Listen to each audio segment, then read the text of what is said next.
Assalamu alaikum wa rahmatullah wa barakatuh. 6 moments durant lesquels le musulman ne doit pas lire le Coran. Comme vous pouvez savoir, le Coran fait partie des meilleures formes de dhikr, la meilleure façon de se rapprocher d'Allah subhanahu wa ta'ala, surtout durant ces périodes bénies dans lesquelles nous sommes en ce moment. Et n'oubliez pas que le Coran est un miracle, une mu'jiza, un livre que personne n'a pu reproduire ni modifier depuis qu'Allah subhanahu wa ta'ala l'a révélé. Avant cela, le Coran était consigné dans la table gardée, Lawh al-Mahfoud. C'est lors d'une nuit du destin qu'il a été placé dans la maison de l'honneur, Bayt al-Izza, au premier ciel. Ensuite, à partir de ce lieu où il a été placé au premier ciel, il a été révélé progressivement, munajjam, au prophète Mohammed sallallahu alayhi wa sallam, selon les circonstances de révélation qu'Allah avait déjà prédestinées, comme nous l'a expliqué Ibn Abbas, Turjuman al-Qur'an, l'expert du Coran dans Fath al-Bari. Malgré tous ces bienfaits, le musulman doit éviter de lire le Coran durant 6 moments précis.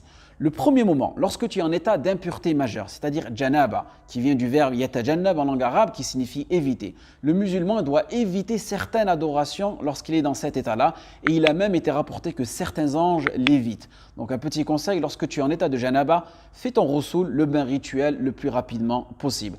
عن أبي الغريف الهمداني قال كنا مع علي بن أبي طالب رضي الله عنه في رحبة فخرج إلى أقصى الرحبة فقضى حاجته ثم جاء فدعا بكوز من ماء فغسل كفيه ثم قرأ صدرا من القرآن ثم قال اقرأوا القرآن ما لم يصب أحدكم جنابه فإن أصابته جنابه فلا ولا حرفا واحدا رواه دار القطني.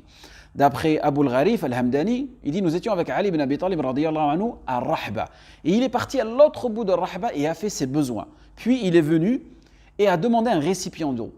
Il a lavé ses mains, puis a récité quelques versets du Coran et a dit lisez le Coran tant que l'un de vous n'est pas en janaba. Par contre, s'il est en janaba, alors non, même pas une seule lettre. En revanche, écoutez le Coran si tu es en état de janaba, cela est autorisé. Deuxième moment dans lequel il est interdit de lire le Coran, et cela est spécifique aux femmes, lorsqu'elles sont en période de menstru ou de lochi. Ibn Umar radiyallahu anhuma a rapporté لا تقرأ الحائض ولا الجنوب شيئا من القرآن, que la femme en état de menstru ou de lochi ne lit rien du Coran.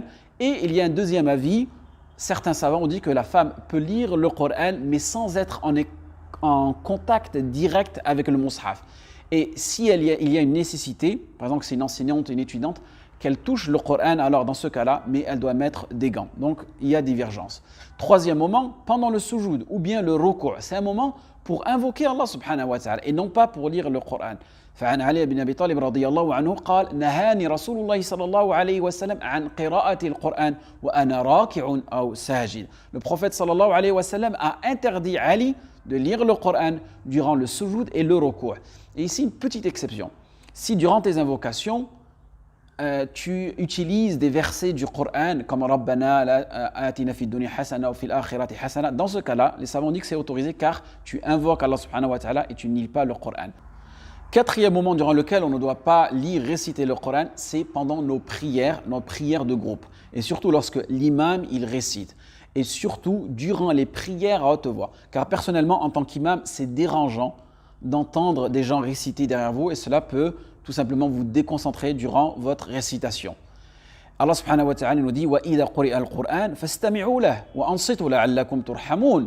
Et quand on récite le Coran, prêtez-lui l'oreille attentivement et observez le silence afin que vous obteniez la miséricorde d'Allah subhanahu wa ta'ala. Il y a aussi un hadith d'Abu Huraira que le prophète sallallahu alayhi wa sallam avait interdit qu'on lise le Coran pendant qu'il le récitait car cela le dérangeait dans sa prière.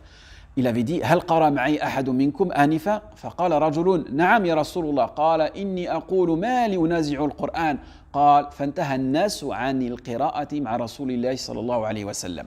Donc cette preuve-là que le musulman ne doit pas déranger l'imam durant la prière, surtout prière haute voix. Il y a une petite exception concernant la récitation de Surat al-Fatiha dans une prière de groupe. Si c'est une prière à voix basse, donc tu récites à voix basse, ici il n'y a pas de mal. Par contre, si l'imam récite la Fatiha dans une prière à voix haute, alors tu écoutes l'imam réciter ou bien tu peux réciter avec lui mais vraiment à voix basse sans gêner les prieurs autour de toi. Et c'est l'avis d'Abu Hanifa et de Ahmad ibn Hanbal. Un autre moment aussi dans lequel tu ne dois pas lire le Coran, c'est lorsque tu entends le adhan.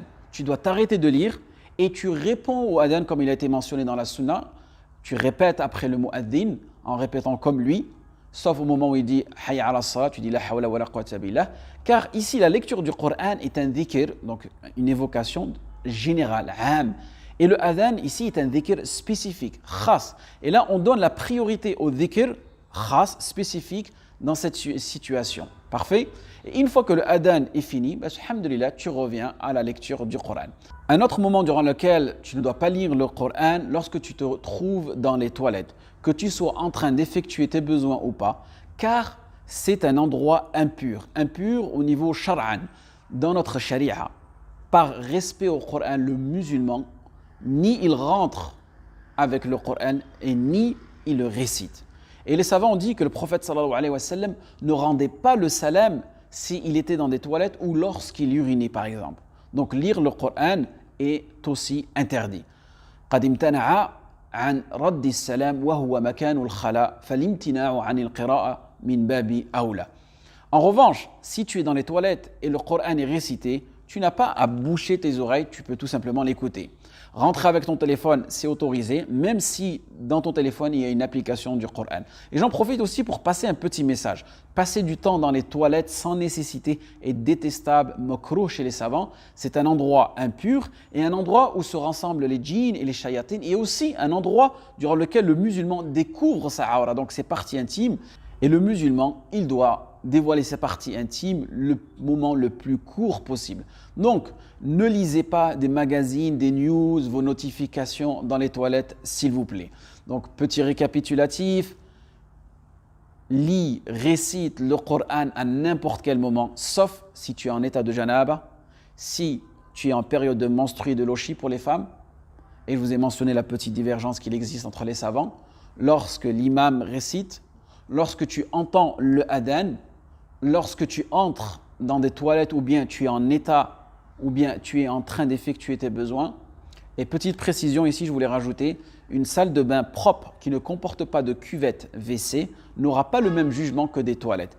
Parce que j'avais effectué une vidéo dans une salle de bain sans cuvette dans laquelle j'expliquais les conditions du bain rituel du Rasoul et je prononçais des hadiths et des versets et certaines personnes pensaient que c'était une salle de bain comportant une cuvette WC et j'ai eu pas mal de commentaires et je vous ai expliqué c'était dans un but pédagogique. Donc n'oublions pas que le meilleur endroit pour lire le Coran c'est les mosquées, mais bien sûr le musulman selon sa capacité, l'endroit où est-ce qu'il peut se retrouver, il peut lire le Coran, alhamdulillah, dans n'importe quel moment, n'importe quel endroit, tout en évitant les 6 moments que je vous ai cités précédemment, en espérant que ce rappel a été bénéfique. Waffaqakumullah lima yuhibbu yarda. Wassalamu alaikum wa rahmatullahi wa barakatuh.